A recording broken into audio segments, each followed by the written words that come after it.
Hello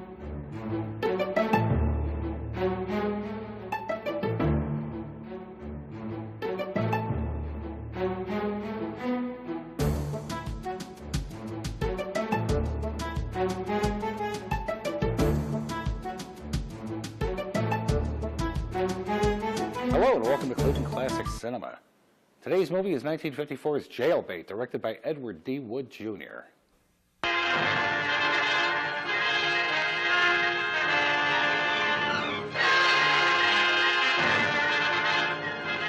Jailbait, the shocking story of boy-crazy girls and gun-crazy guys. What makes you think you can get away with this? Let us worry about that, Buck. I'm through for the night, Mac. I'll be on my...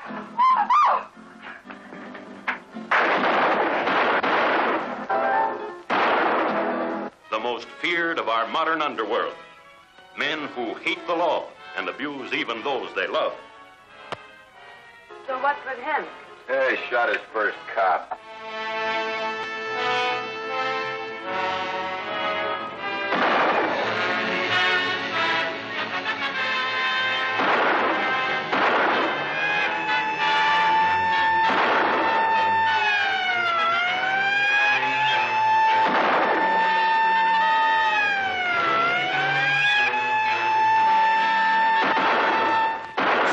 Siren-screaming, bullet-blazing thriller, Jailbait. Jailbait was Ed Wood's second feature film after his debut film Glen or Glenda. The original title of the film was The Hidden Face, which in the context of the story makes a lot more sense. The distributor wanted a more exploitative title, however, and so it was changed. Jailbait is pretty much a testimony to Ed Wood's ability to con people into giving him money to make a movie. In an interview with Psychotronic Video magazine, Timothy Farrell recalled, "On that picture, Ed Wood had posted a bond with the unions and we were supposed to start something like the next Monday. Well, we started this Monday, and somewhere around Tuesday or Wednesday, all of a sudden all of these people came walking onto the set. They were the business managers for the International Association locals, the Screen Actors Guild, cameramen and electricians, and everybody that was there got into this big brouhaha over the thing." At the time, Lyle Talbot was on the board of directors of SAG, and of course the guy from SAG was sort of upset to see him working there. I don't know how Ed conned him into letting him finish the day's work, but he did, and the day's work took us almost into the next day. We just kept going all night long. But I remembered that raid. I don't know why I should have been scared, but I was scared. But it didn't bother Ed. He talked his way out of it somehow. Herbert Rawlinson, who plays Dr. Boris Gregor, was born on November 15, 1885 in Brighton, East Sussex, England. He appeared in an incredible 375 movies over the course of his long career, none of which I've seen other than Jailbait. He was obviously a competent actor in spite of the lines he was given to read, although it strikes me odd that he didn't point out the egregious grammatical mistakes in his script to Wood. Maybe he was just too polite. His reaction at seeing his son dead in this film, though, is one of my favorite moments in the whole thing. One friend of mine laughed so hard at this that I made him a 15-minute loop tape of just that shot.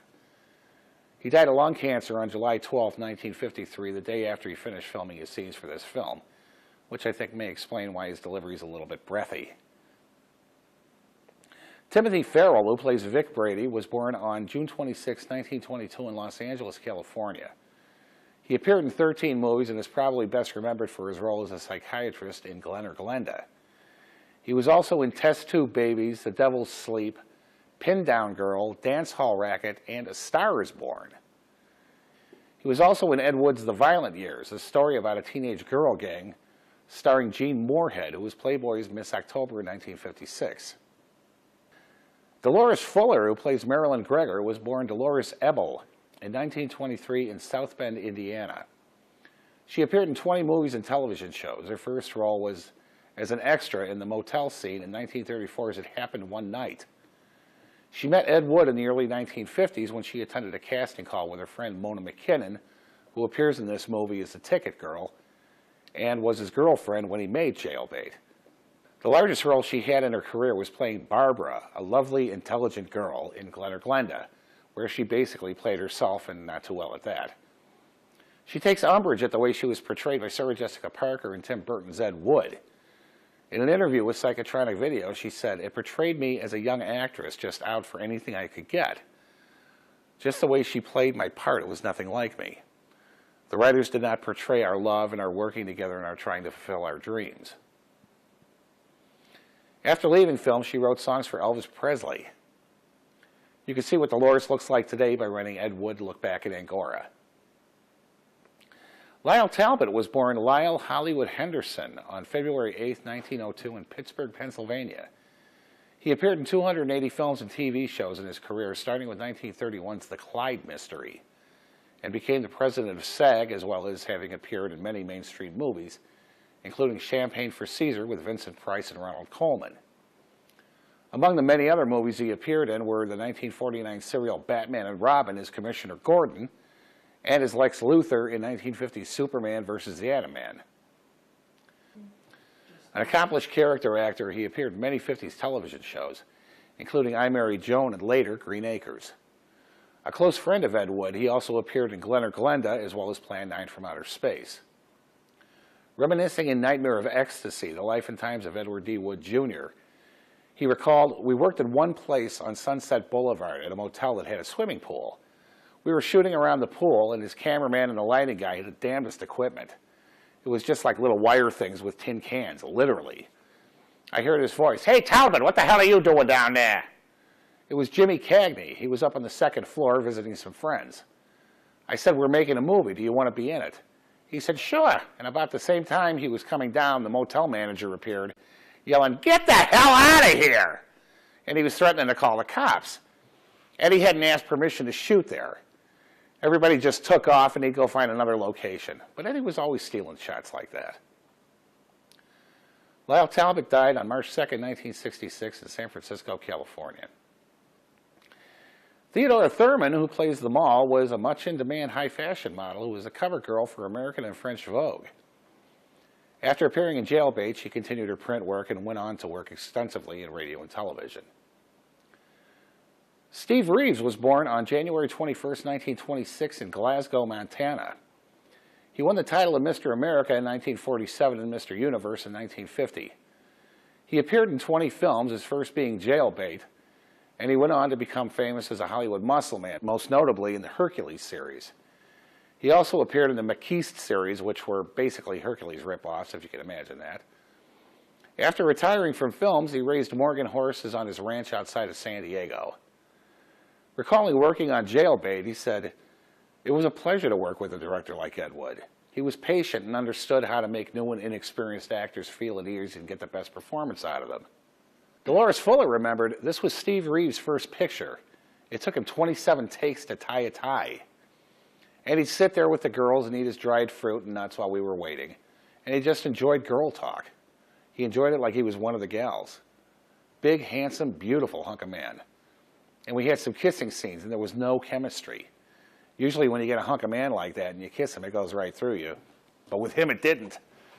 Steve Reeves died of complications from lymphoma on May 1st, 2000 in Escondido, California. Clancy Malone, who played Don Gregor, made one film as far as I can tell from my research, and that was Jailbait. I think one was enough.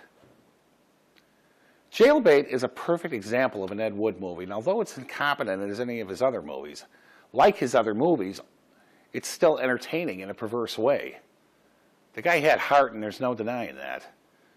The only thing about it that drives me absolutely insane is the soundtrack, a piano and flamenco-like guitar duet lifted from 1953's Mesa of Lost Women.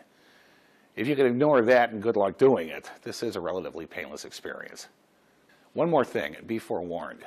There's a very non-PC scene in this movie, a minstrel show clip that was lifted from Ron Orman's feature, Hello, Mr. Bones. I myself hate political correctness. I feel all it does is arm people looking for an axe to grind in addition to denying the history of this country and making a mockery of the First Amendment. At one time, everything that is now considered politically incorrect was an accepted part of our societal makeup, and denying that is not going to make it go away. If there is any chance that you will be offended by that scene, change the station now. And let me add that my opinions do not reflect the policy or beliefs of the station or its management. So right now, sit back, relax, and enjoy Jailbait, right here on Cleveland Classics Cinema.